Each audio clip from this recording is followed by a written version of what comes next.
Va ora in onda la rassegna stampa. Buongiorno Pier Vittorio, a te la linea. Buongiorno Natalia, e allora ti chiedo subito se mi ascoltate, mi sentite, vedete la condivisione schermo? Sì, tutto benissimo. Perfetto, allora veramente un grandissimo buongiorno alle nostre ascoltatrici, ai nostri ascoltatori, voi che siete sempre dei patrioti innamorati della libertà. E allora ben ritrovati in questa nostra rassegna stampa di Radio Libertà.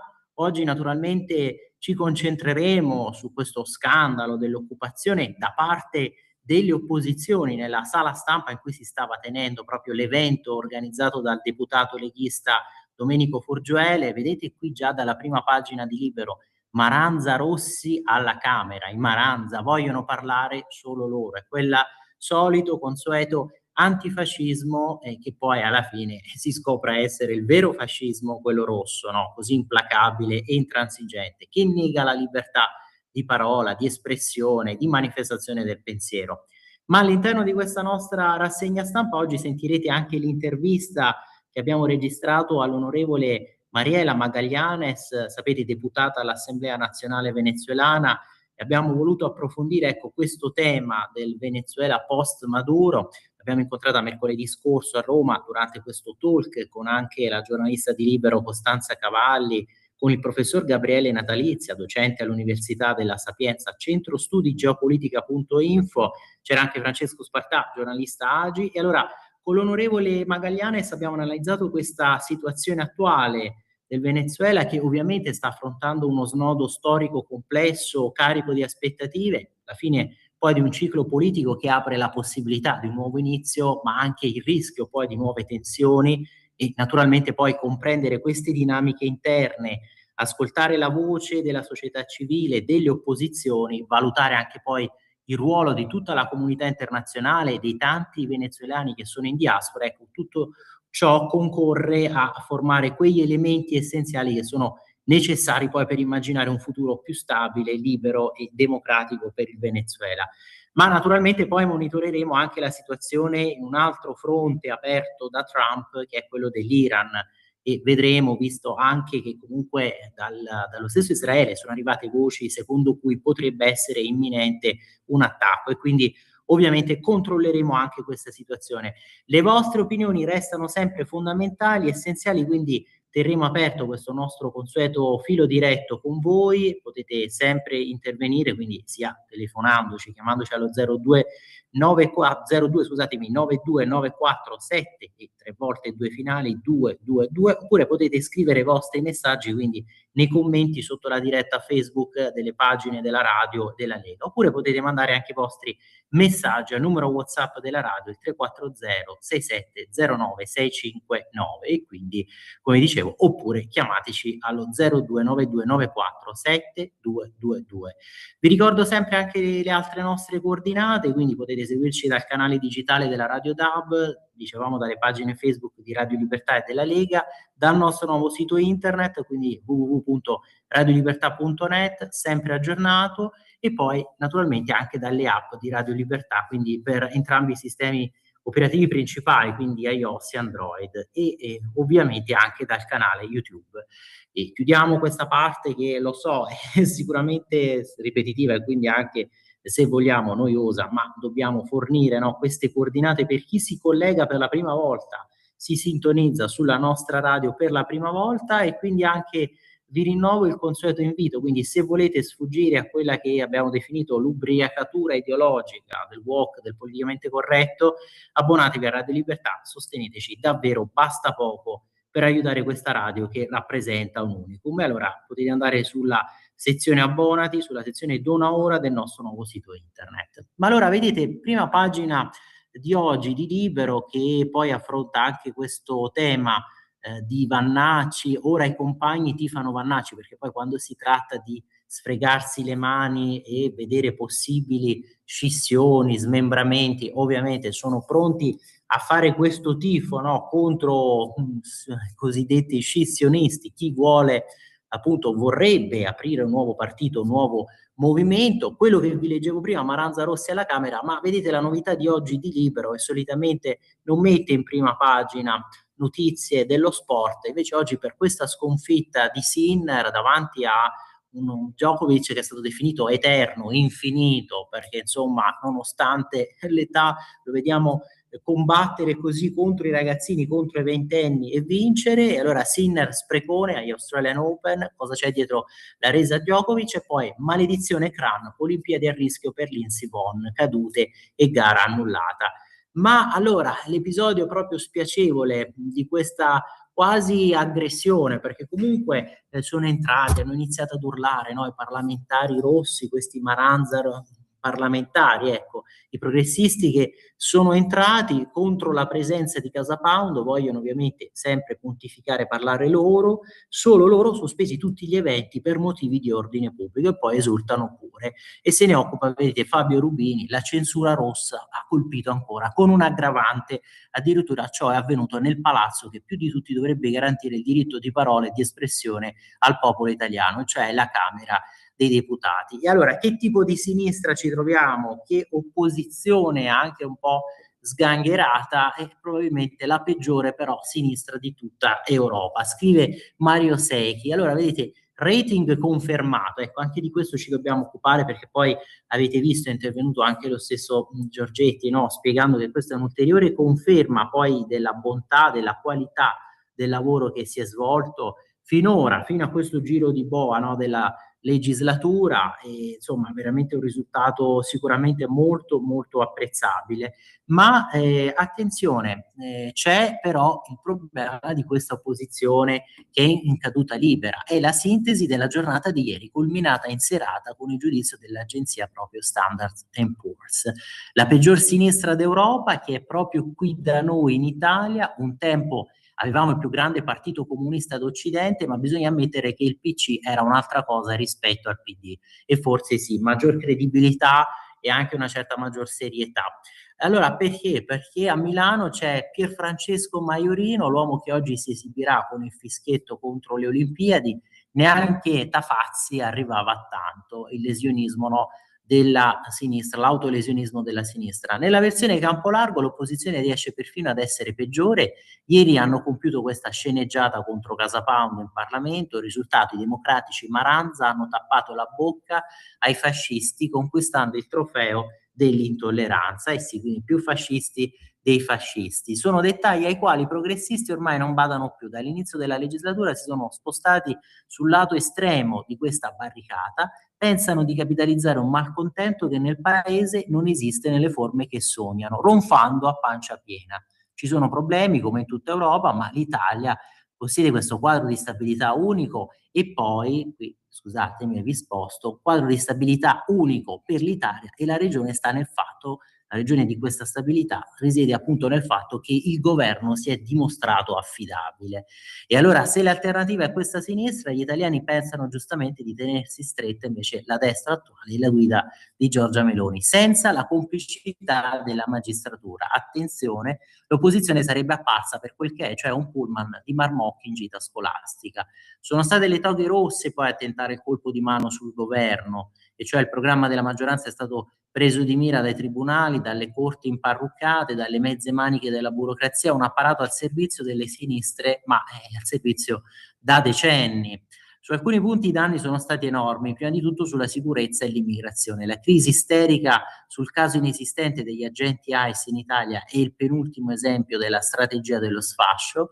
Continueranno così fino alla fine della legislatura, non c'è alcuna possibilità che rinsaviscano. Alla vigilia delle Olimpiadi fischiano contro l'Italia e fanno solo uno slalom con la storia, e sono però abbondantemente fuori pista.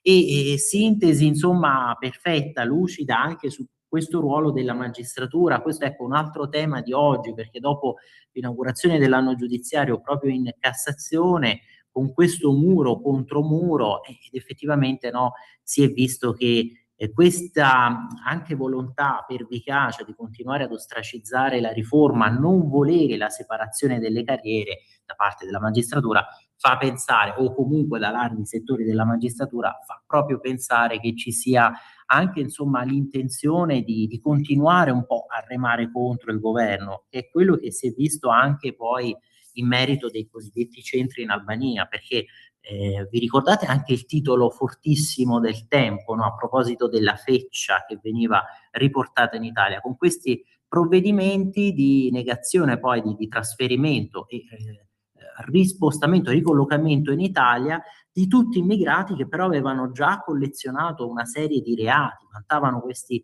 curricula criminali portentosi, ecco, erano stati spediti nei centri in Albania e poi però la magistratura li aveva riportati in Italia, qui appunto, magari chissà, in attesa di essere di nuovo liberati e insomma il Tempo se n'era occupato con quel titolo, ecco la feccia che le toghe rosse ci hanno rispedito dall'Albania.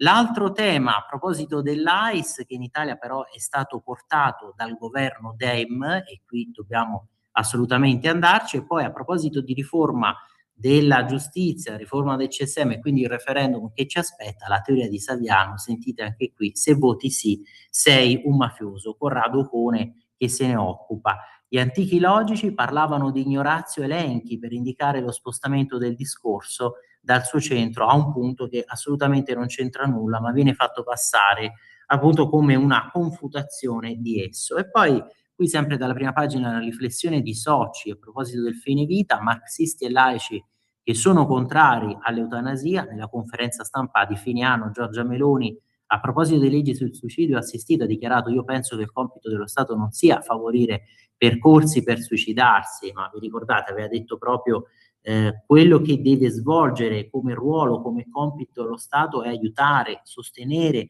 quei pazienti che sono in difficoltà, che sono in una situazione a volte di difficoltà proprio cronicizzata.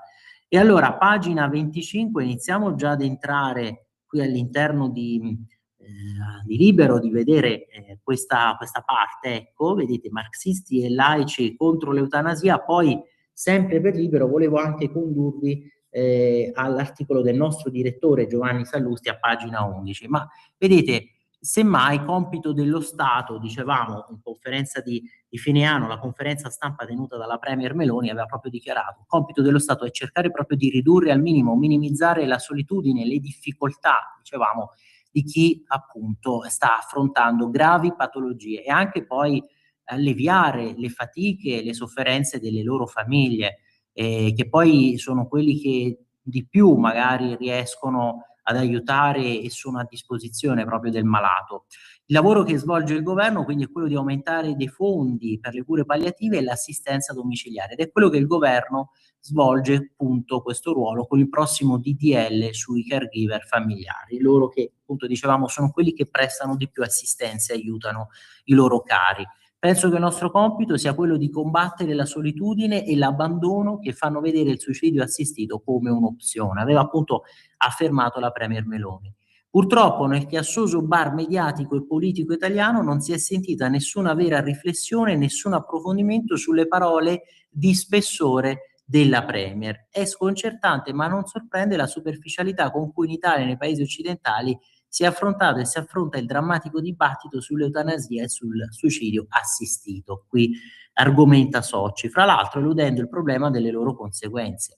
Anzitutto si crede che si tratti di un tema confessionale che trova obiezione solo dai cattolici e qui l'esemplificazione, no? Perciò il titolo Marxisti e laici contro l'eutanasia non è soltanto una opposizione da parte cattolica e quindi riconducibile ad un'area confessionale. Come accadde per l'aborto, quando le profonde riflessioni critiche di grandi personalità del mondo laico, per esempio Norberto Bobbio e Pierpaolo Pasolini, furono snobbate con fastidio perché si doveva far credere che solo i cattolici erano contrari per motivi di fede, mentre non è mai stata una questione di fede o comunque soltanto di fede. Ora accade lo stesso per eutanasia e suicidio assistito. Anche in questo caso ci sono state delle personalità laiche non cattoliche che hanno avanzato obiezioni importanti. Qui per esempio, no, Franco Fortini nella foto, uno dei più acuti intellettuali della sinistra italiana che è stato critico letterario, poeta, polemista e molto altro, il 22 maggio dell'88 pubblicò un articolo sull'Espresso con questo titolo: "Non voglio la buonanotte di Stato". Pensate, è stato recuperato da Socci questo articolo dell'88 sull'Espresso. Il sommario recitava: "Nessuna legge può intervenire in quel delicato supremo momento che è proprio quello della morte". E mi sorprende che perfino Rossana Rossanda ragioni su questa materia con principi individualisti. Citava infatti un dibattito TV tra la Rossanda, "Il mio corpo è mio", e padre Turoldo. "Il nostro corpo non è nostro, o comunque soltanto nostro". La sorpresa il marxista Fortini, così vicino alle idee politiche della Rossanda, si schierava, ero, occorre dirlo, dalla parte di Turoldo. Fortini enunciava molti argomenti che meriterebbero vera riflessione e si chiedeva: sta davvero a quelli come me, che si considerano comunisti di un comunismo in fieri, contribuire alla distruzione delle differenze tra sacro e profano, che oggi è fondamento ideologico di orrore e barbarie delle tecnocrazie? Quindi già questo nell'88, a proposito, no, di una situazione anche che stiamo sì sperimentando, vivendo, ma già la riflessione era partita in quell'anno su una tecnocrazia vista come alienante, disumanizzante, come barbara. Tocca a noi contribuire ad accettare la mercificazione e la riduzione a valore di scambio di ogni parcella della tradizione del sacro. È questa la laicità di cui appunto vanagloriarsi, menar vanto. Un altro suo pensiero: non è assurdo prevedere una società prossima ventura dove, come in certune dei cosiddetti primitivi, si fosse per cultura abituati a prevedere la morte di Stato per chi fosse inabile affatto alla produzione o avesse raggiunto un'età prefissata dai parlamenti. E visioni distopiche, vedete, già all'epoca che si prefiguravano. Sostanzialmente poi si dice sì, un mondo molto sicuramente dominato dalla tecnica, una tecnocrazia che però rischia questa regressione proprio alla barbarie, a uno stadio diciamo primitivo di quelli che non vorremmo mai, no, rivedere. Voglio infine consigliare anche quest'altro testo, qui conclude Socci, "Contro l'eutanasia". Un grande medico, laico e non credente ci spiega perché non possiamo accettare l'eutanasia. Questo è edito dalla casa editrice Lindau. L'autore è il celebre oncologo Lucien Israel, presidente dell'Académie des Sciences Morales et Politiques dell'Institut de France. È un uomo che ha dedicato la vita alla lotta contro il cancro e la sofferenza. Domanda finale: merita una riflessione? E allora questo è appunto il dibattito che oggi vuole risollevare Socci proprio sul fine vita, facendo vedere che voci critiche su questa passiva, critica accettazione dell'eutanasia di Stato, queste voci critiche erano venute anche appunto da intellettuali non per forza cattolici, ma marxisti e laici. Ma allora io ve l'ho citato prima, andiamo qui sempre, no, vi dicevo, per rimanere all'interno di Libero, poi passiamo alle altre testate. Ecco, l'articolo del nostro direttore Giovanni Sallusti su Trump, grande mattatore della scena internazionale, però ovviamente no, poi attaccato per essere così proprio imprevedibile, quindi considerato pazzo, l'orco con il tupè, che viene fatto passare così dal giornalista unico collettivo. Altro che matto, Trump ridisegna l'ordine globale. Mentre il matto furoreggia sulle prime pagine dei giornali, gli stessi secondo cui non avrebbe mai vinto le elezioni, che invece ha vinto 2 volte, e poi sappiamo, no, anche tutti i timori, le ipotesi, le accuse di Prodi per quella sconfitta che invece fu registrata appunto nel 2020. L'altro, il Donald Trump in carne e ossa, prosegue imperterrito a ridisegnare l'ordine globale, che per gli Stati Uniti è sempre e anche domestico. Ieri è andato a Dama su una partita chiave, cioè la nomina del nuovo presidente della Fed, dopo mesi di bortate all'uscente Jerome Powell per il suo eccessivo rigorismo economico. E la scelta è stata tutta politica, indigesta tanto ai cantori dello status quo quanto agli affezionati delle caricature ultramaga. Sì, perché è un profilo, diciamo, tradizionalmente conservatore, non proprio uno dei fedelissimi o estremisti della cosiddetta destra maga. Il precetto, Kevin Walsh, ha infatti un curriculum da perfetto esponente dell'establishment finanziario repubblicano, ma con un tasso, scusatemi, di pragmatismo che lo ha tenuto al riparo dall'ortodossia anacronistica che ha travolto buona parte di quell'establishment. E allora, direttore esecutivo è Morgan Stanley, consigliere per la politica economica di George W. Bush, il più giovane a essere nominato nel Consiglio dei governatori della Fed. Durante la crisi dei mutui subprime era ritenuto il collegamento tra la banca e Wall Street. Walsh di formazione è un libero scambista puro, estraneo all'innamoramento per la clava protezionista dei dazi, ma ha anche espressamente appoggiato le linee guida della Trump Economics, lodando su Wall Street Journal le forti politiche di deregolamentazione e tagli alla spesa pubblica che riducono in modo significativo le pressioni inflazionistiche e spingendosi anche a invocare un regime change dentro la Fed rispetto all'immobilismo di Powell. Insomma, il nuovo governatore pare incarnare il legame tra l'eredità classica della Reaganomics, cioè affamare la bestia anzitutto, bestia inteso appunto come il leviatano, no, statalista, e però anche l'interventismo, incarna anche questo interventismo sviluppista che Trump ha aspettato invano dal suo predecessore. Allora, altro che matto, De Donald cuce e innova dentro una tradizione, ma il giornalista collettivo al di qua dell'Atlantico lo ignora, ma i mercati sull'altra sponda evidentemente no, visto che all'ufficializzazione di Walsh il dollaro si è rafforzato e i rendimenti dei treasury sono saliti. Nel frattempo, un apparente Matana aveva già segnato un punto in uno degli epicentri del caos internazionale. Mi avevano detto non sprecare la telefonata, non otterrai nulla, e invece lui l'ha fatto. Lui e Vladimir Putin, il risultato impossibile secondo le teste d'uovo, diciamo così, della diplomazia è la tregua del gelo. 7 giorni senza attacchi russi sull'Ucraina, martoriata. Di per sé si dirà, no, è un granello dentro questa macchina sterminatrice della guerra, che ormai va avanti da parecchio, ma un passaggio simbolicamente densissimo, con il portavoce del Cremlino Peskov che per la prima volta dichiara pubblicamente come Putin si fermi temporaneamente su richiesta di Trump. In quel continuo gioco di forza che è la geopolitica è un potenziale game changer. Appunto, come lo sono altri 2 eventi avvistati nel cortile di casa e sottovalutati dai media nostrani. È la prova provata della loro centralità, ovviamente qui detto in maniera antifrastica, ironica.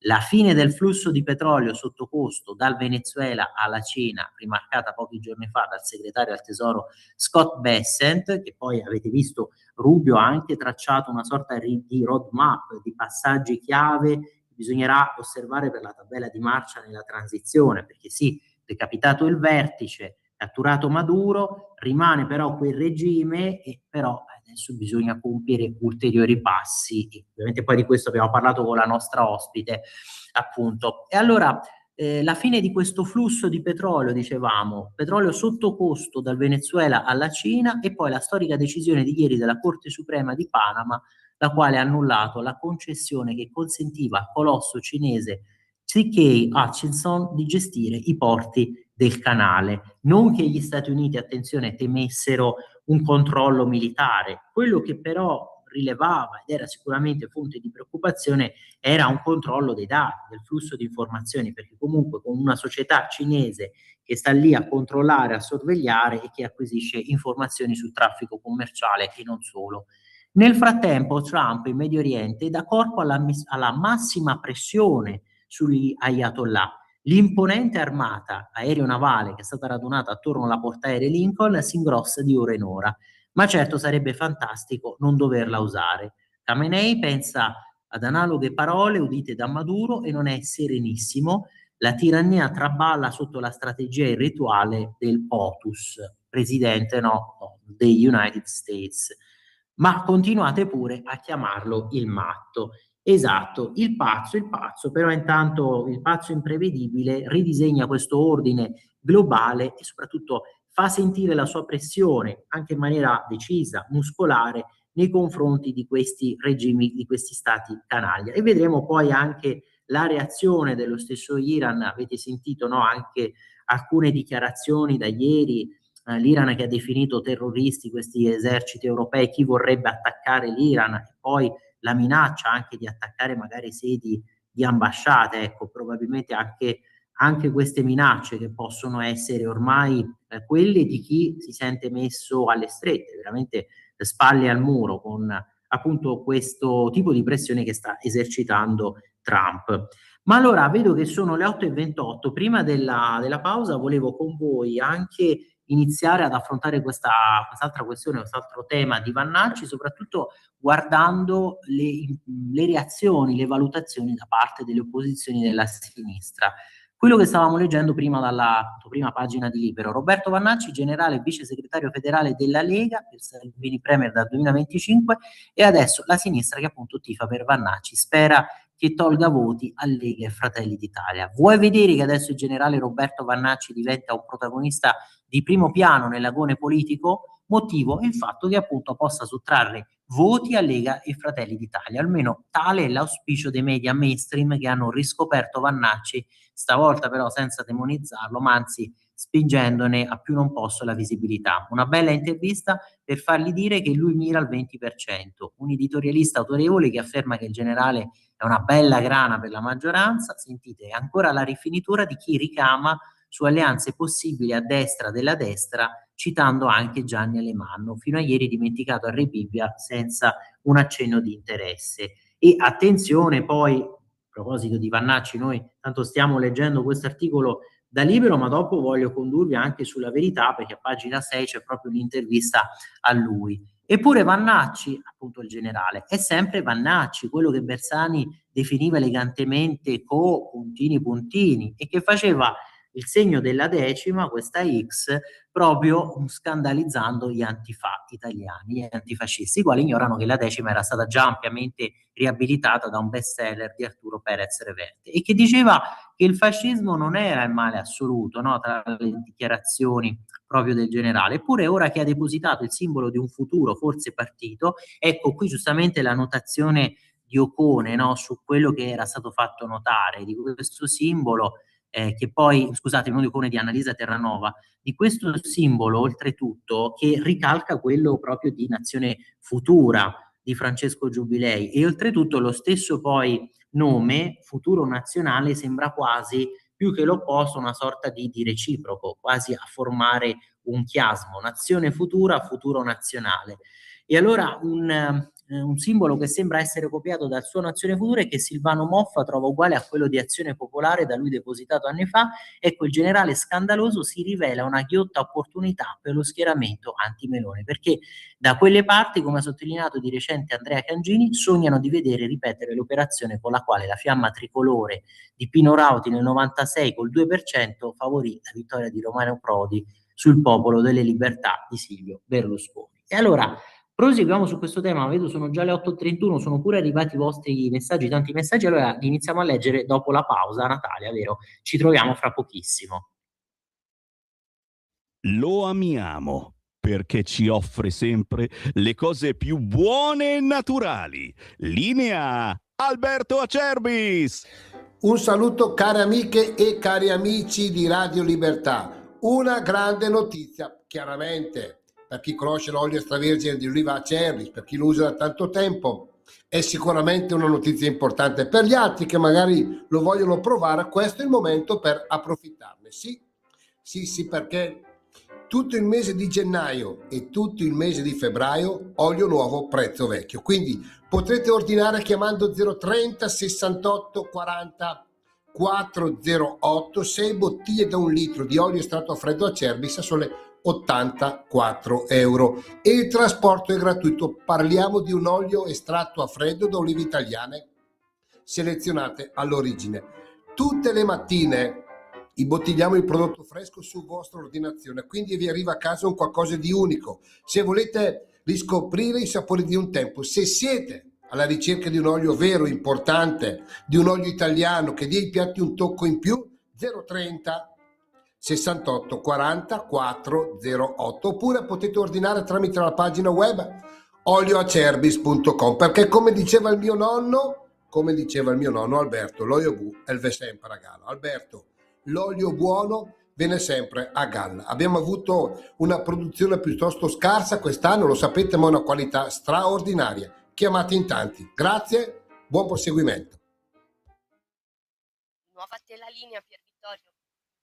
Grazie Natalia. Allora, come promesso, iniziamo a leggere i vostri messaggi, perché sono arrivati tanti. Per esempio, sentite questo primo messaggio: cari leghisti, se c'era ancora, se ci fosse stato ancora il vecchio PC, voi non esistereste, e i fasci come Casa Pound e Soci sarebbero fuori legge, altro che accalenze e visite a Predappio. Comunque è solo l'inizio. Ammazza, caspita, sembra quasi una minaccia, ma in realtà abbiamo visto che poi questo è inutile, è impossibile negare, no, il fascismo di questo antifascismo che è così implacabile, inesorabile. E poi soprattutto che abbiamo visto, no, compiere la sceneggiata proprio in un luogo, come abbiamo letto poco fa, che dovrebbe essere simbolo, espressione massima della democrazia, la casa comunque degli italiani, della loro rappresentanza politica, la Camera dei Deputati. Marco che ci scrive: buongiorno Scimia, spiega la differenza tra la sinistra odierna e quello che Zaia ha dichiarato al Foglio il 5 gennaio. Spiega come mai Cambio e il professor Pezzani dicono che questo boom economico è una farsa. Spiega come mai un governo di destra esalta la Ursula. Spiega perché l'indignazione di Salvini contro i risarcimenti a ladri, assassini, delinquenti e giudici che appunto sottraggono bambini non succede un bel nulla. Come mai degli assassini da obblighi vaccinali nessuno in galera, lo Stato che continua a fare questo gioco delle parti per prendere in giro la povera gente idiota, ben ci sta di estinguerci. E caspita, che catastrofismo, Marco, qui tanti punti, però attenzione, paragonare quello che ha detto Zaia al programma della sinistra assolutamente no, perché Zaia è assolutamente proprio uno degli esponenti di quel buon governo, di quella responsabilità al governo di buonsenso, che infatti poi è premiata trasversalmente con percentuali che non possiamo manco più definire bulgare, come lui stesso ha detto, ormai percentuali venete, visto l'apprezzamento, ed è un manifesto per un centrodestra, una Lega sempre più pragmatica, ma anche sempre più legata alla sua storia, che è quella di essere poi al servizio dei territori, delle comunità. Boom economico che sia una farsa? Beh, attenzione, non proprio, perché comunque anche questi segnali che vengono da Wall Street, gli apprezzamenti, poi per carità si dirà come al solito, negli Stati Uniti che sono al potere queste oligarchie, questi potentati finanziari che sono dietro la nuova amministrazione Trump che esercitano pressioni, però i risultati anche lì sono innegabili. Abbiamo prima, poco fa, citato quello che è accaduto anche con il rialzo del dollaro, che paradossalmente è anche qualcosa che Trump non voleva, perché voleva una moneta magari che possa competere anche con le altre, leggermente diciamo svalutata. E infatti prima stavamo citando che anche questa mossa, no, della nuova nomina proprio del nuovo governatore della Fed è stata premiata con questi rendimenti dei treasury che sono saliti, come riportava appunto il nostro direttore qui Giovanni Sallusti. Riguardo poi, vedo qui gli altri punti, no?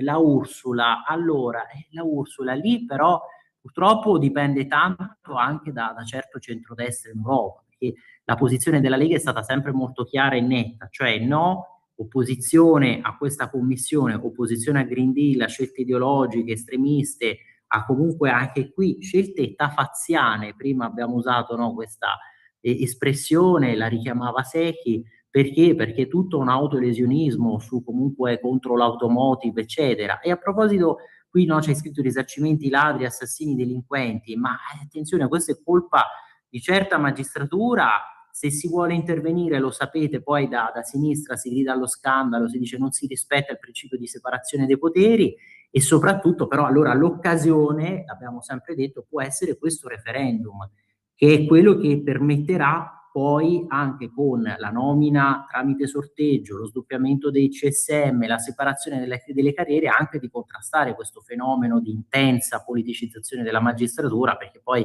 è la magistratura che si è ritrovata, l'abbiamo letto poco fa anche dall'editoriale di Secchi, a tenere testa a questo governo e di fatto a sostituirsi ad un'opposizione che è impresentabile, che è forse la peggiore d'Europa, ha scritto appunto Mario Secchi, e di fatto è questa magistratura, alcuni settori di questa magistratura che conducono una forte opposizione al governo Meloni. E poi vedo per esempio qui un messaggio, credo, di Maria, che ci scrive: buongiorno, sono dell'idea che questi parlamentari della sinistra vadano presi a calci lì dove, faccio io la parafrasi, dove non batte il sole, che si permettono di entrare in una sala dove un loro collega stava appunto intervenendo, urlando fuori i fascisti, ma più fascisti di loro chi c'è? Ecco dove nasce la testa del serpente Propal, e è qui che va appunto affrontato questo nodo.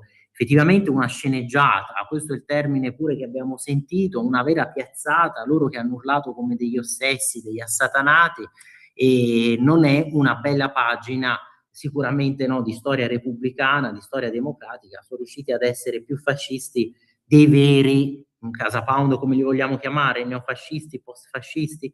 Buongiorno, finché non si elimina la 194, le SS del KGB ci porteranno sempre al peggio. Hai capito che noi persone normali non serviamo più a certi padroni del mondo, eccetera, eccetera, come BlackRock, ci scrive Marco. E qui però, a proposito di questa deriva, credo che tu voglia riferirti, alludere alla deriva eutanasica. Come abbiamo sentito anche da Socci, secondo me il dibattito non deve essere, come al solito, visto come, non lo so, con questo criterio confessionale, con questa divisione. Socci stesso oggi ci ha spiegato che ci sono stati tanti intellettuali laici, addirittura anche marxisti, che si sono schierati contro questa deriva dell'eutanasia di Stato. Ma allora, a conclusione, per la riflessione di Annalisa Terranova sul tifo che stanno compiendo per Vannacci a sinistra, vedete, no? Cioè, allora, ricapitolando, Vannacci ha tutto il diritto di fare politica come gli pare. Noi abbiamo tutto il diritto di osservare con una certa ironia la sinistra che prima lo demonizzava, adesso lo guarda con l'interesse che meritano le strane creature, tra virgolette, le strane creature che possono tornare utili nel grande gioco della politica. Però attenzione, sì, tutto il diritto di fare politica, però è pur vero che se un esponente, per carità, della sua levatura, del suo spessore, del suo rilievo, della sua bravura, l'abbiamo sempre detto, l'abbiamo riconosciuto, perché non dirlo, anche ammirato, se viene poi candidato in un partito che non era il suo, in cui lui non era tesserato ed è stato accolto così entusiasticamente e anche visto giustamente qual è come un valore aggiunto, poi non è molto coerente entrare in un partito, come hanno fatto notare anche altri, no? Vi ricordate anche, insomma, quello che ha detto Zaia, che hanno detto Fontana, tutti gli altri, non è assolutamente coerente, non è opportuno poi iniziare così ad agitarsi, muovere freneticamente e realizzare nuove creature politiche, movimenti, associazioni, in vista di cosa? Che poi tutto questo ha generato un chiacchiericcio, soprattutto a sinistra con i giornaloni messi, che erano lì pronti, no, quasi a sfregarsi le mani, lo dicevamo prima, a dire ah che bello, ci sarà un'altra scissione, un'altra divisione.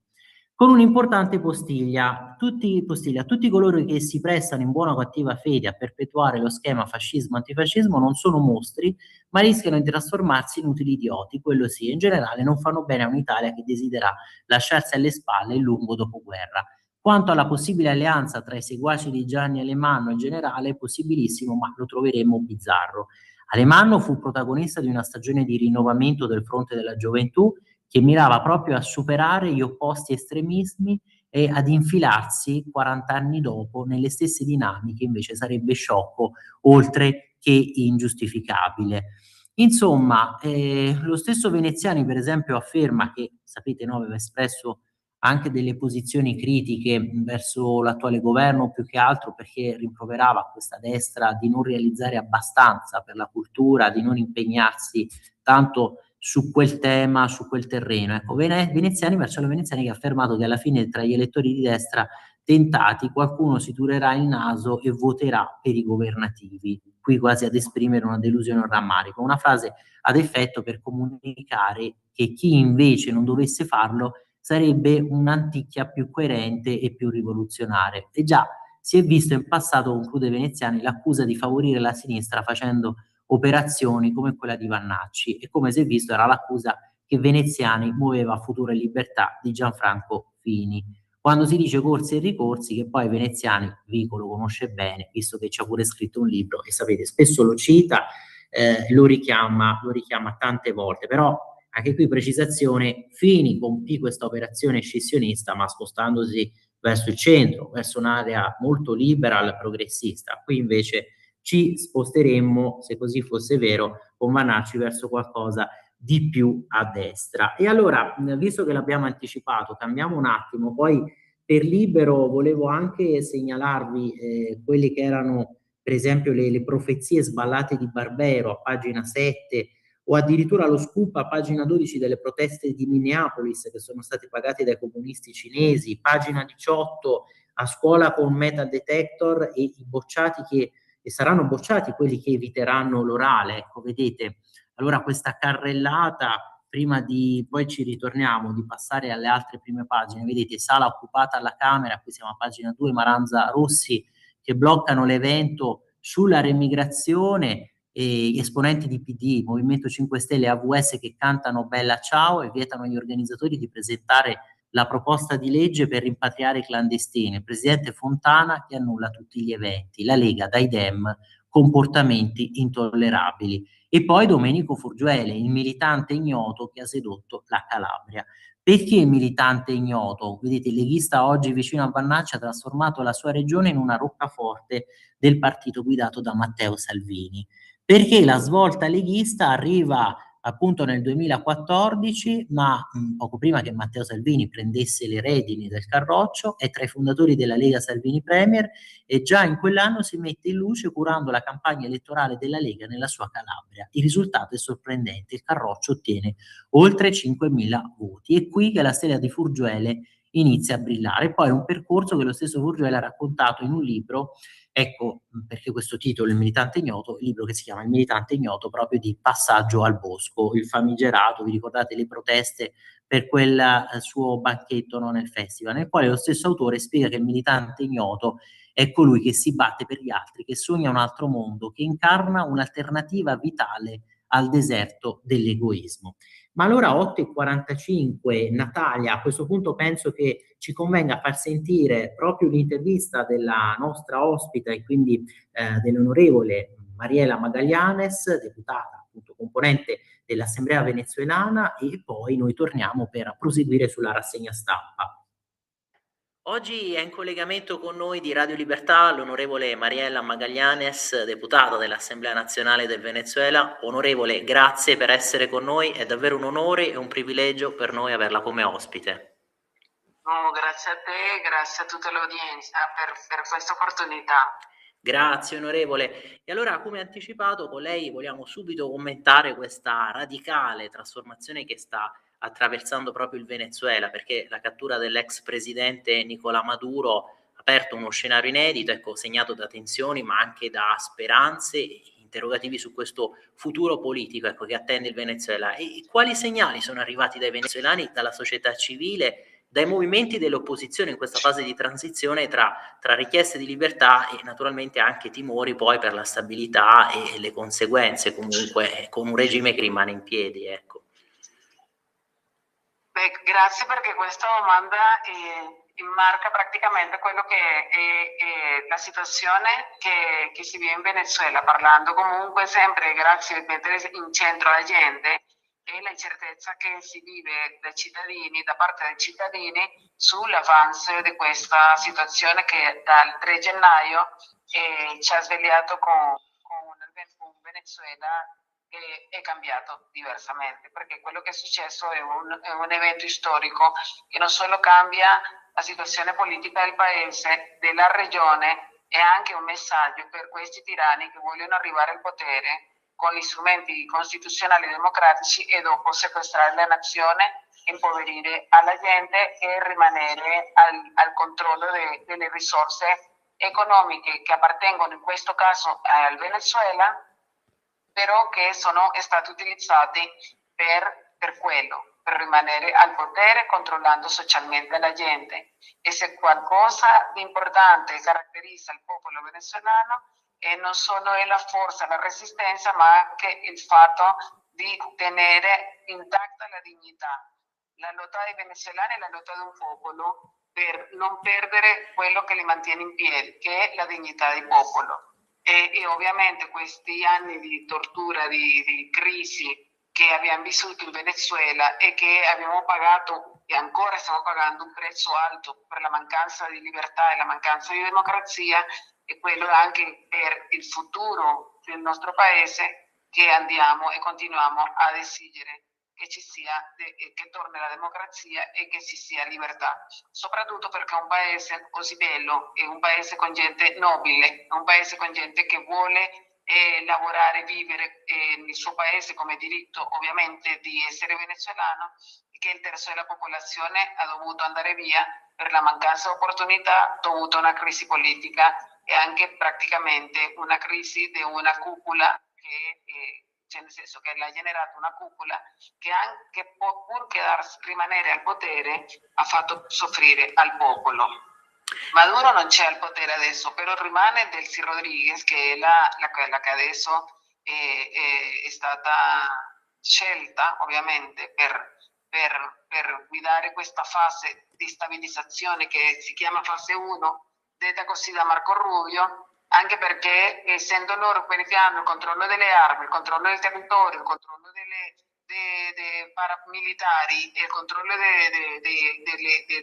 delle risorse, ovviamente è una maniera anche di garantire la sicurezza dei cittadini, perché evita in questo caso che loro attaccano i cittadini come sono abituati a farlo. E tra l'altro ancora ci sono prigionieri politici, però una transizione alla democrazia non può essere vera se non esiste la liberazione totale dei nostri prigionieri politici, che ancora ci sono tanti, più di 700 tra civili e militari, giovani e donne, che non c'è neanche pudore di aver messo in galera persone innocenti e che rappresentano praticamente la società venezuelana.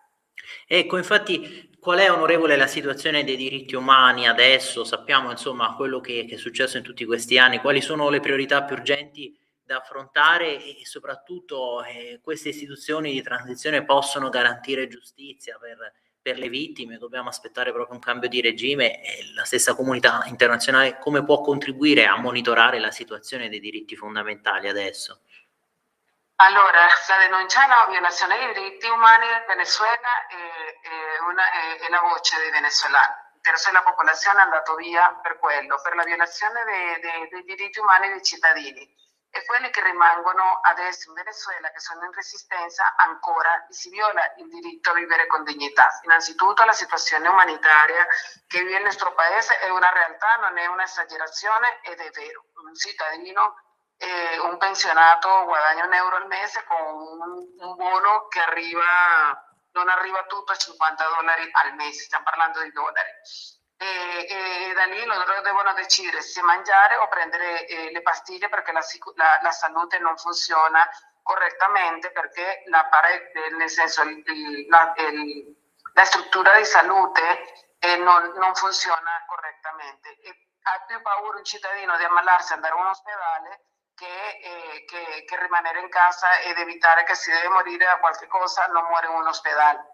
Tra l'altro la situazione dell'educazione in Venezuela, la struttura dell'educazione anche lì trasversalmente molto peggiorata negli ultimi anni, la mancanza di personale qualificato come i maestri, i docenti è una limitante anche, e soprattutto perché è molto più caro andare a una scuola a dar lezione agli studenti che rimanere in casa e fare qualcosa per guadagnare un po' di più. Un maestro guadagna $30 al mese più o meno, e per andare a lavorare andata e ritorno solamente il trasporto pubblico può costare $2 al giorno, per cui è molto costoso per una persona che già ha una vocazione ma che lavora precariamente e neanche con le condizioni di lavoro degno, che è più economico rimanere a casa che andare, per cui i nostri bambini, i nostri ragazzi vanno a scuola 2 volte alla settimana, perché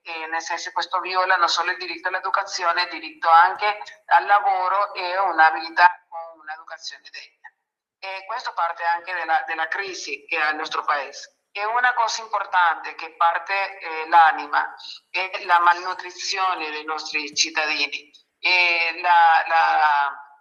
la generazione degli ultimi 10 anni è praticamente una generazione che è nata debole. Perché? Perché la situazione economica del paese, la situazione di crisi che si è generato per poter crescere in un paese, un bambino non solo non può andare alla scuola, non ha garantita la salute, non ha garantita neanche una crescita cognitiva e fisicamente forte. E questo è un grave problema per l'infanzia del Venezuela, che è la generazione futura, e anche della crisi che vive il nostro paese. E tutto questo prodotto anche di che questo regime, che prima è nato con Chavez, dopo con Maduro e ancora in testa il regime però con un altro volto, ha utilizzato le risorse del regime per un'altra dello Stato, però per qualsiasi altra cosa, meno perché vada a beneficio del popolo e della popolazione venezuelana. Questa è la miglior prova di che questi regimi autoritari tanto tempo al potere in un paese dove è molto ricco, ma che il piano è impoverire la gente per controllarle socialmente, con del cibo scaduto che li danno alle persone, e che a questo punto non si può garantire un'alimentazione, neanche una vita di qualità, e per quello scappa. La storia è difficile. Noi siamo anche considerato un paese con delle ferite emozionali uguale, è considerato un paese in guerra.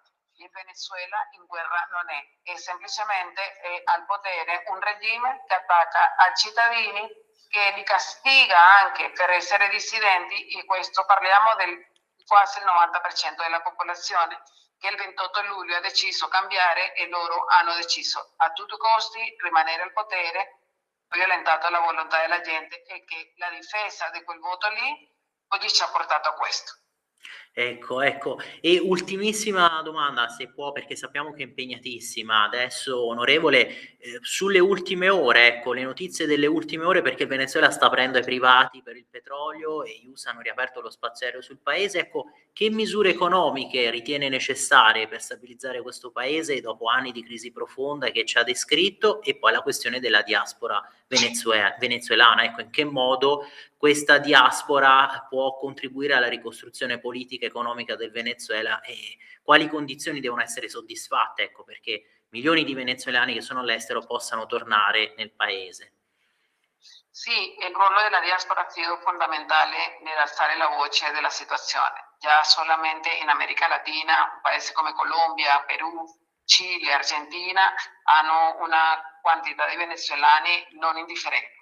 Europa, Spagna è il paese d'Europa che ha più cittadini venezuelani, però parte della nostra popolazione che è andata via, risorsa umana qualificata, studenti professionisti che sono andati via, però che hanno dovuto adattarsi nei paesi democratici che hanno anche aperto le porte ai venezuelani, e lì abbiamo avuto anche un'esperienza interessante, perché vivere in libertà ti fa capire il valore della democrazia e il valore della regola, per cui tanti dei venezuelani torneremo a ricostruire il paese, però soprattutto nelle ultime ore, come dicevi te, i pronunciamenti sull'apertura economica del Venezuela non può essere un solo pronunciamento dell'apertura economica che è ricevuta bene, ovviamente. Un paese in crisi, un paese dove fino a ieri, prima del 3 gennaio, c'erano le code infinite per fare benzina alle macchine vecchie, che comunque sono ancora,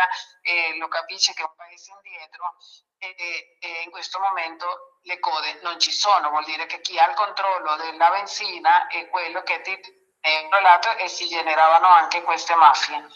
Però non può avere garanzia economica, non può avere garanzia se non ci sono libertà, non c'è democrazia e non ci sono garanzie giuridiche che possano permettere al privato a investire in Venezuela. E sì, è vero, il petrolio è la nostra fonte principale della industria in Venezuela, che genera ricchezza e genera anche cash flow.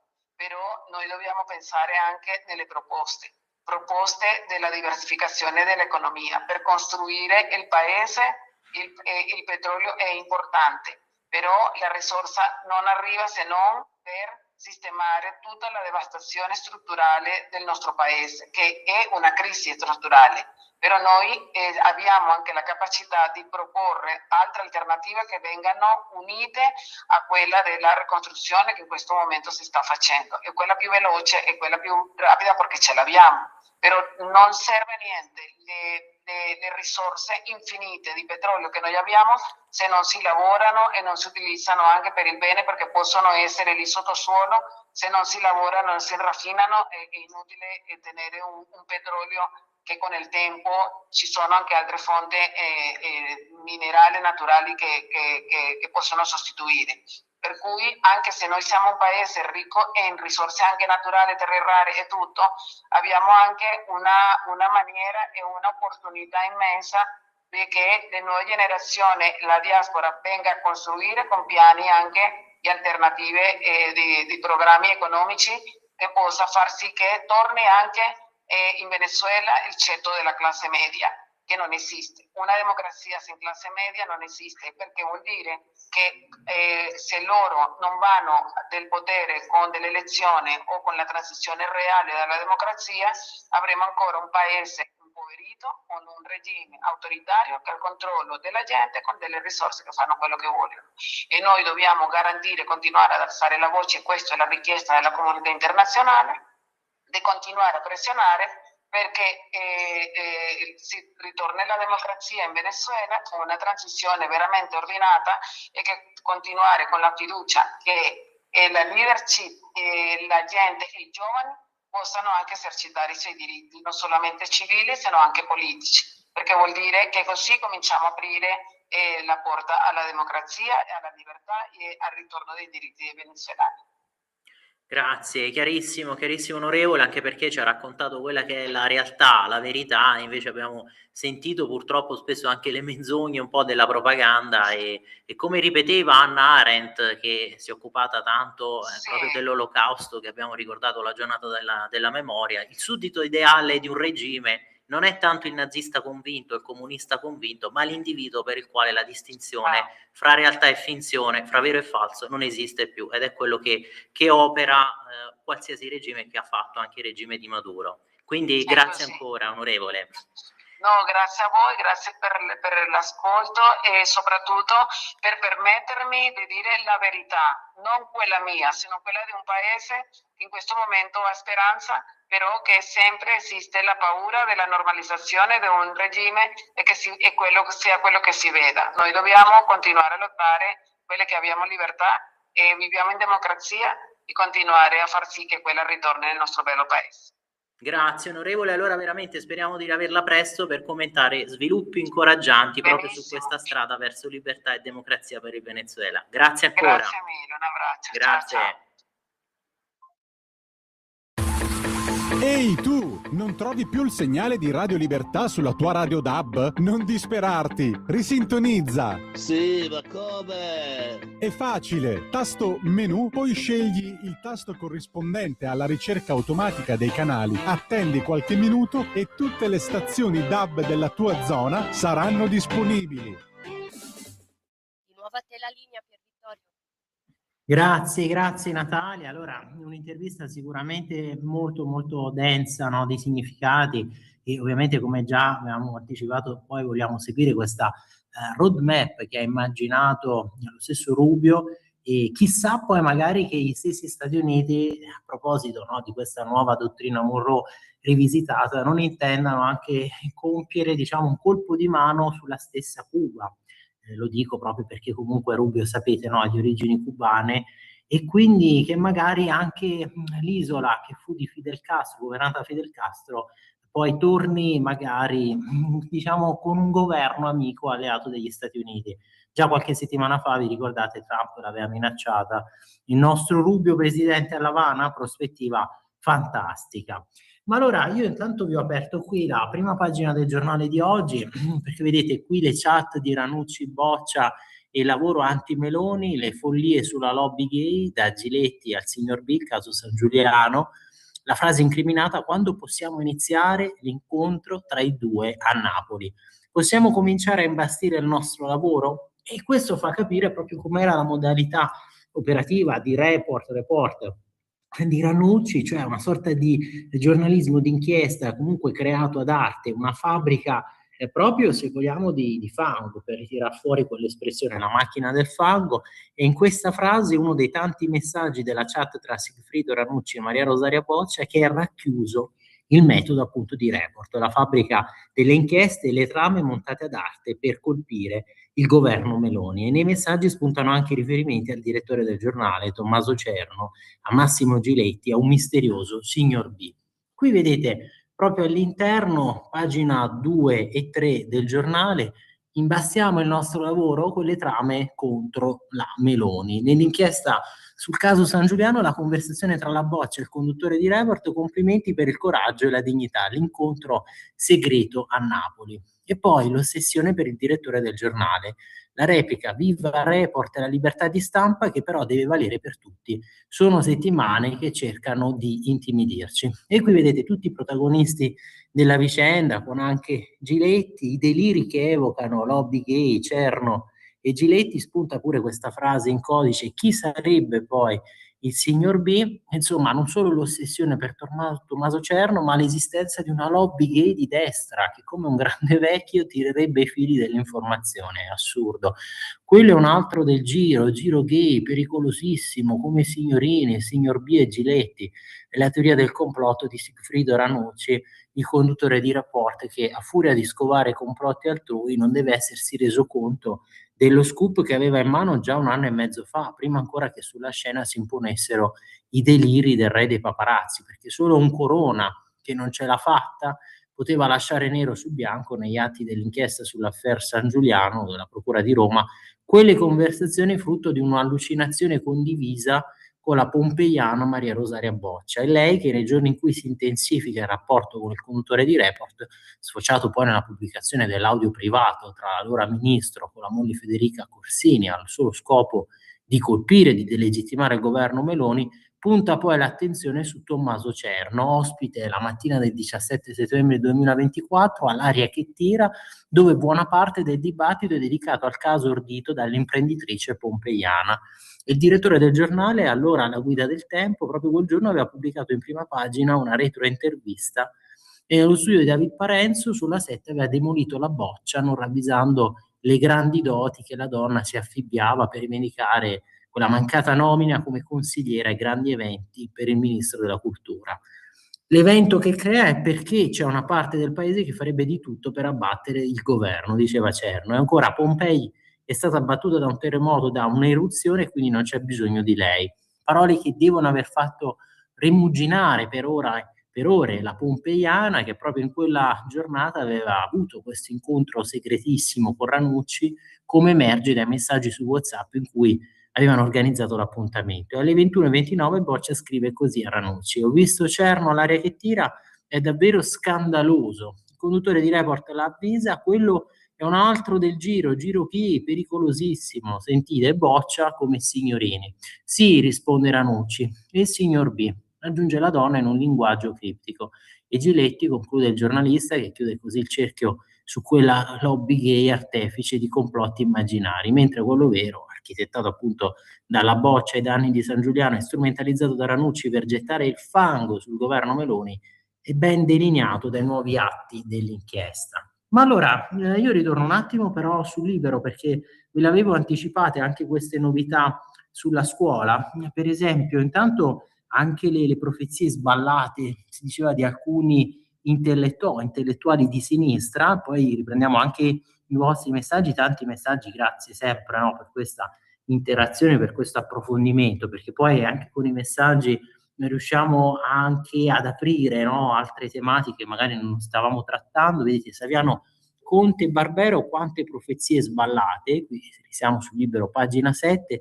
L'ideologo della sinistra la spara di nuovo grossa, i contrappesi democratici rischiano di indebolirsi per la gioia dei mafiosi e lo storico, come sempre, evoca il fascismo, questo grande spettro sempre da agitare, e poi la grande accusa, la clava da utilizzare contro il centrodestra. E allora vedete, no, martedì 24 marzo, qui scrive Alessandro Gonzato, anno del Signore, post riforma della giustizia, referendum Si è votato ieri e l'altro ieri, ha vinto il sì, come predetto su Repubblica, questo è uno scenario, no? Immaginario. Il 30 gennaio da Roberto Saviano, il profeta di Spacca Napoli e non solo, le organizzazioni mafiose prosperano, hanno iniziato subito.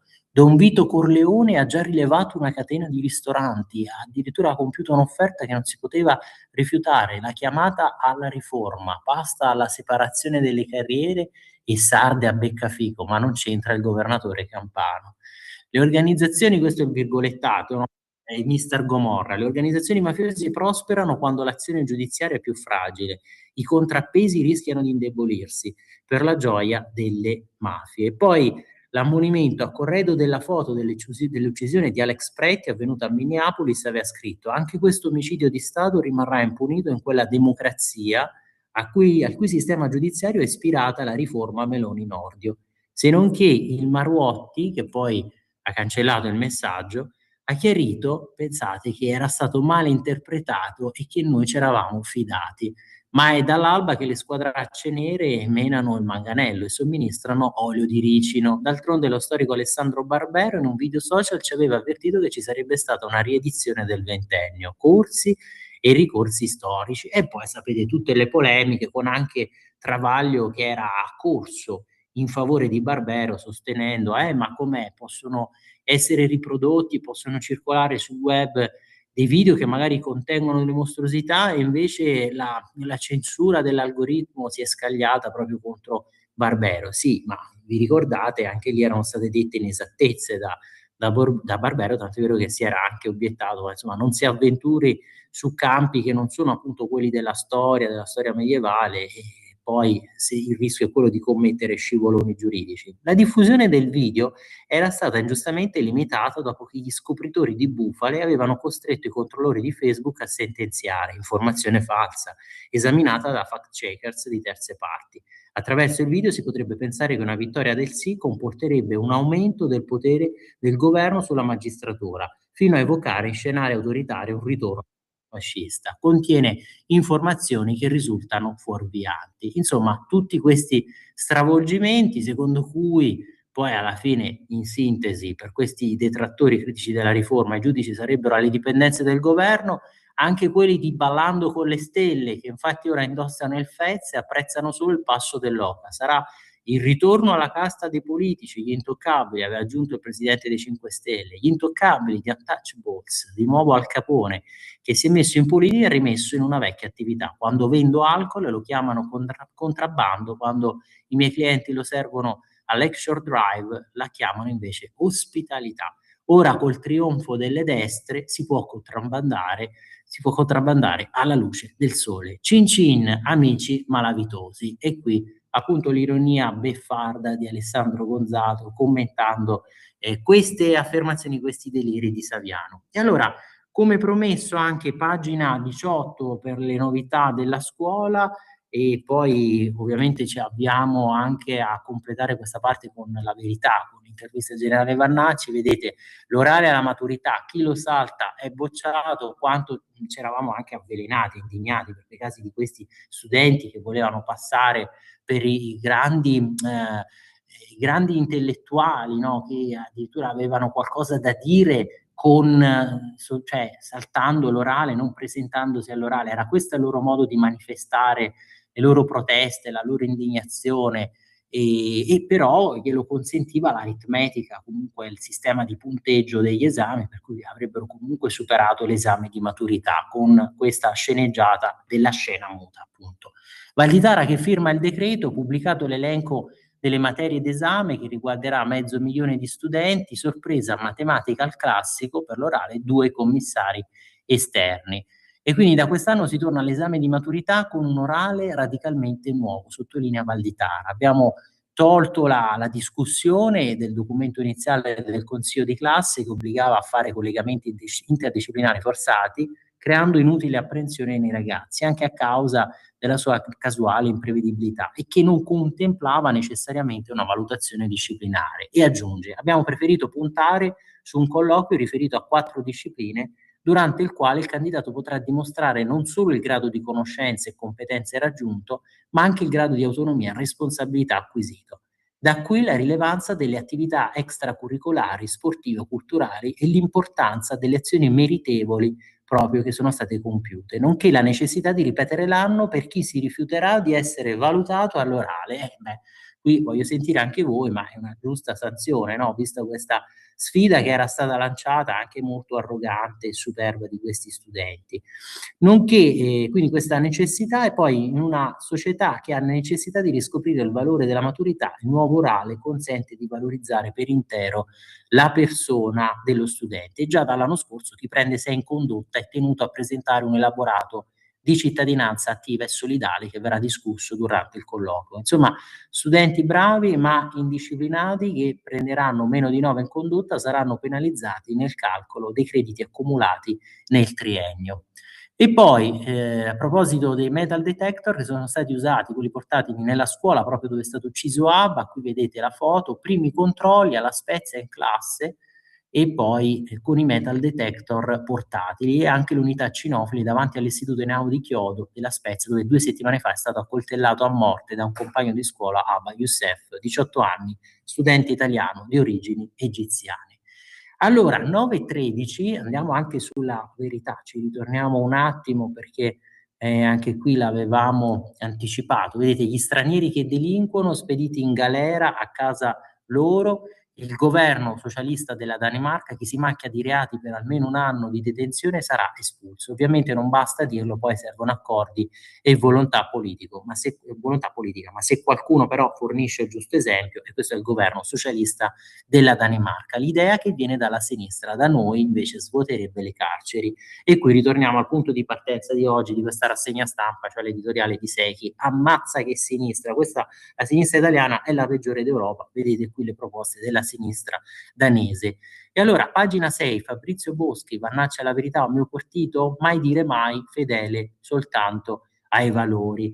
E allora l'apriamo un attimo, prima poi del collegamento con Matteo De Sio che ci ha confermato che appunto ci raggiungerà, perché così potremo anche riapprofondire i temi americani, i temi della politica estera trampiana, visto che come sapete Matteo si occupa il lunedì mattina proprio di Stati Uniti, di States, con il suo programma del Te la rido io l'America. Allora, pagina 6, vedete, me la apro da qua, così è più veloce. Vannacci non molla, fedele solo ai valori, il generale intervistato dal condirettore della Verità, fondare un mio partito allo stato attuale non c'è nulla, ma non posso escludere niente. C'è malcontento verso l'offerta politica. L'Unione Europea va cambiata e la remigrazione non è come ve la racconta la sinistra. Questo è il confronto, no? Il generale Roberto Vannacci, intervistato ieri dal condirettore della Verità, Massimo De Manzoni ad Abano Terme, davanti a un pubblico attento. E insomma la Vannacci mania, come la chiama De Manzoni, è ingranata, anche se l'europarlamentare non si sbilancia. Non sono cambiato, anzi continuo a dire che bianco è bianco e nero è nero. Il grigio non mi piace e continuo ad andare dritto per i miei. Allo stato attuale, al di là del grande rumore dei giornali, non c'è nulla, ma il domani non posso ipotecarlo. Mai dire mai, insomma, un Vannacci possibilista, se gli chiedi se sia vero che non fonderà mai un partito, lui risponde non è vero, chi lo sa, non lo escludo. Vedremo come andrà a finire. Se sarò capace di intercettare le aspettative dell'elettorato senza cambiare i miei valori, allora va bene. E sull'altro tema di lasciare la Lega, intanto continuo sulla mia strada. L'unica fedeltà è ai valori, alle idee, ai principi. Se l'elettorato mi vorrà seguire bene, altrimenti vorrà dire che ho sbagliato. Io non cambio idea come tira il vento. E qui è scritto appunto da Fabrizio Boschi, Salvini ha avvertito. Ma allora io direi a questo punto, se è tutto pronto per il collegamento, volevo anche aprire un attimo il quotidiano, il collegamento Matteo De Sio, vi volevo aprire anche la prima pagina del quotidiano di Sicilia, poi ci torniamo perché vedete oggi c'è l'editoriale sulle inefficienze della pubblica amministrazione, a proposito di quello che ha dichiarato Musumeci, PA, disastro, lentezza, qui vedete Carlo Alberto Tregua che firma appunto il suo editoriale, il ministro per la protezione civile e le politiche del mare Nello Musumeci, nelle numerose interviste di questi giorni, ha rilasciato pesanti dichiarazioni con parole felpate. Il problema non sono soltanto le risorse, ma la grave lentezza con cui essi si spendono. Ma oggi il quotidiano di Sicilia anche con una pagina sulla politica estera, vedi a pagina 22 Iran USA, Teheran che cerca la strada della distensione, pronti ai negoziati, E allora dopo ci arriviamo, perché Natalia, chiedo conferma, Matteo ci ha raggiunto, vero? È già in collegamento, anzi scusatemi, 9:17. Sì, Pier Matteo, ti Vittorio. senti? Sì, esatto. Buongiorno. Buongiorno Ciao, Pier, Matteo. buongiorno anche ai radioascoltatori. Grazie mille Matteo. Allora, subito con te un tema, no, lo stavamo anticipando prima a proposito dell'AIS, perché si è ridetto di tutto e di più, però soprattutto da parte di alcuni giornaloni mainstream si è dimenticato di dire che anche, no, sotto le presidenze Biden, Obama, questa agenzia agiva, questa agenzia che c'è stata dipinta come la milizia parafascista privata di Trump agiva, sono state insomma commesse anche insomma determinate compiute azioni anche molto forti, molto muscolari nei confronti degli immigrati, e oggi per esempio è venuto fuori anche che comunque con la stessa sinistra erano stati siglati questi accordi proprio per un utilizzo sul territorio italiano. Vi recupero infatti l'articolo, ne avevamo già parlato anche qui dalla prima pagina di Libero. Quindi, insomma, Matteo, delle polemiche inutili, pretestuose e soprattutto, come al solito, con una omissione di alcuni fatti, di alcuni fatti innegabili, storici. In realtà, come al solito, la sinistra che seleziona poi i fatti, perché quando avvenivano quelle retate da parte dell'ICE sotto l'amministrazione Biden, sotto l'amministrazione Obama, non si sentiva tutta questa levata di scudi in difesa degli immigrati da parte della sinistra, ecco. Esatto. Tra l'altro ho visto dei commenti di giornalisti americani dicendo che la maggior parte delle espulsioni dell'amministrazione Obama era di persone appena arrivate dal confine con il Messico, che è più o meno alla fine la stessa cosa che sta facendo anche Donald Trump con la sua protezione per il confine con Tom Oman, lo zar del confine, come lo hanno chiamato in maniera sia critica sia simpatica. Questo per far capire anche per fatti piccolissimi come la narrazione cambia a seconda dell'amministrazione.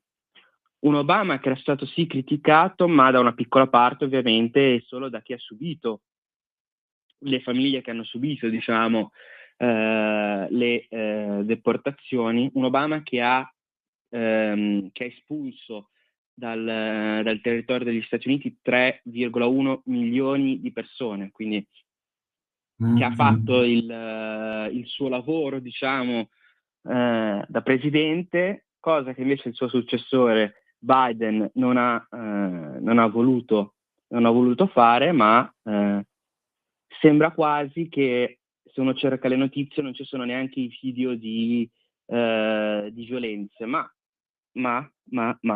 diciamo che la situazione tra le due amministrazioni è anche che ora quasi si parla di rivolte civili per quanto riguarda le deportazioni.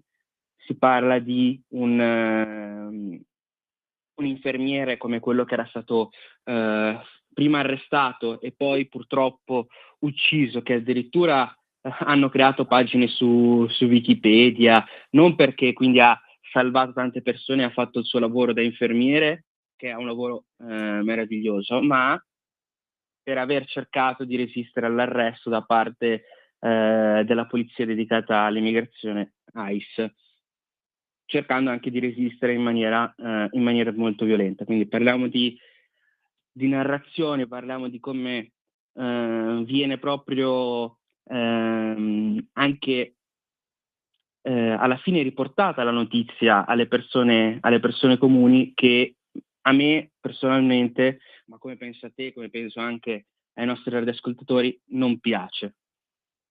Sì, non piace perché poi dei fatti, come dicevo, vengono messi, ignorati. Oggi, per esempio, questa sinistra smemorata, poi per chi potesse, ecco, recuperate tutto l'articolo per intero a pagina 4 di Libero di oggi, no? Scrive Massimo Sanvito: è stato il governo del PD a portare l'AIS in Italia, a proposito delle bufale olimpiche, progressisti senza vergogna. Una legge del 2014, esecutivo Renzi, ha sancito una stretta collaborazione con l'intelligence statunitense. I Dem oggi scenderanno in piazza contro loro stessi. Infatti, loro con la memoria corta, i Dem, o la memoria dei pesci rossi, il colore sarà casuale, corta, anzi cortissima, perché fu il loro partito ad aprire le porte dell'Italia all'AIS grazie a una legge che ha ratificato un accordo tra il nostro paese e gli Stati Uniti sul rafforzamento proprio della cooperazione nella prevenzione e nella lotta alle forme gravi di criminalità. Era luglio del 2014, il governo in carica era quello di Matteo Renzi.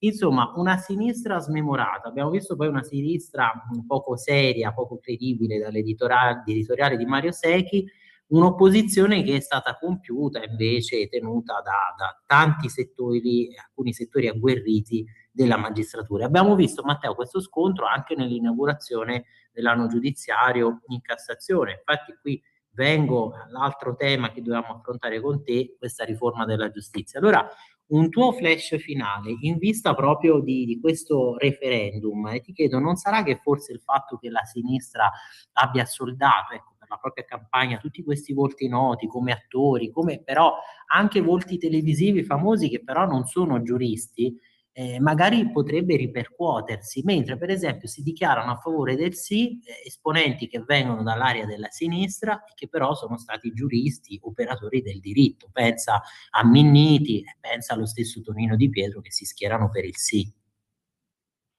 Ma sembrano delle tattiche che ricordano, delle strategie elettorali che ricordano quelle pessime che vengono proprio dagli Stati Uniti, una sinistra che appunto sembra una copia carbone di quello che poi ha fatto il Partito Democratico americano, e che noi ovviamente non sopportiamo, non solo non supportiamo, ma non sopportiamo anche per il tono, per la comunicazione che utilizzano, molto, molto paternalistica. E per quanto riguarda poi il referendum della giustizia, il fatto che poi ci siano molte persone proprio legate al mondo della giurisprudenza, che siano per il sì, che siano per cambiare effettivamente questo sistema della magistratura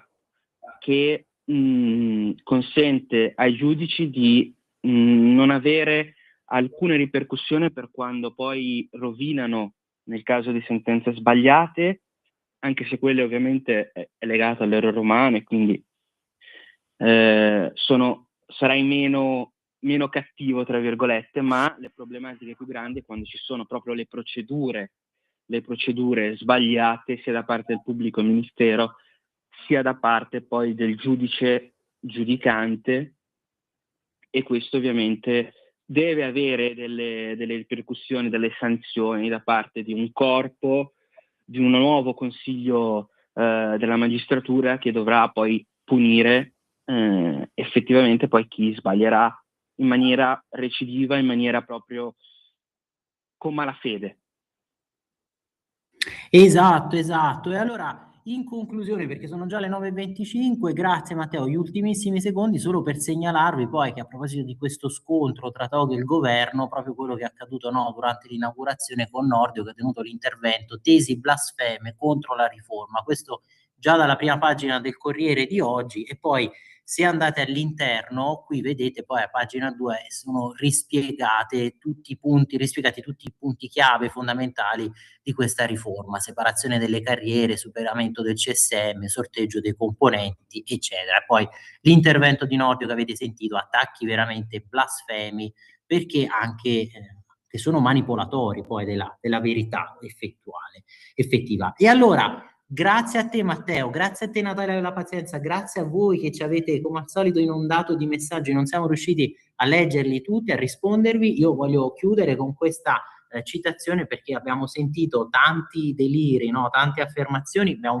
commentato anche la sceneggiata dell'irruzione alla Camera, e allora la frase con cui chiudere questa puntata è quella di un grande scrittore inglese britannico, George Bernard Shaw, cioè: più vivo, più sono convinto che questo pianeta sia usato da altri pianeti come manicomio dell'universo. E vabbè, ci strappa anche una risata. Grazie a tutti voi, 9:27, buona continuazione qui su Radio Libertà. Probabilmente Tonino Danna non ci sarà Garage della Fista, ci sarà una replica, e quindi Ovviamente restate però con noi, perché ci sarà anche poi l'editoriale del nostro direttore Giovanni Sallusti. Grazie ancora a tutti voi, buona continuazione e buon fine settimana qui su Radio Libertà.